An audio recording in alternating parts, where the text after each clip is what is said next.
আসসালামু আলাইকুম রহমতুল্লাহি ওয়া বারাকাতুহু। সুবহানাল্লাহ, গরমের একটা সলিউশন আছে এবং দি ফাইনেস্ট সলিউশন বাংলাদেশে আছে।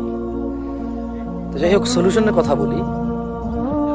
কোরআনুল কারীমে আল্লাহ সুবহানাহু ওয়া তাআলা বলেছেন যে ফাকুল তুস্তাগফিরু রাব্বাকুম ইন্নাহু কানা গাফফারা। তোমরা তোমাদের রবের কাছে ক্ষমা চাও, মাপ চাও, নিশ্চয়ই তিনি ক্ষমাশীল। ইউরসিলিস সামাআ আলাইকুম মিদরারা। যদি তোমরা আল্লাহর কাছে নিজেদের সম্পর্কে মাপ চাও, তাহলে তিনি আকাশ থেকে বাড়ি বর্ষণ করবেন। কেমন? সো তার মানে যদি কেউ আল্লাহর কাছে মাপ চায়, তাহলে আল্লাহ সুবহানাহু ওয়া তাআলা বৃষ্টি বর্ষণ করবেন। এই গরমকে ঠান্ডা করার জন্য বৃষ্টি ইনাফ হবে ইনশাআল্লাহ আল্লাহর দয়ায়। So let's do it. আমরা এটা করি, আমরা আল্লাহর কাছে মাপ চাই সালাতের মাধ্যমে। আসসালামু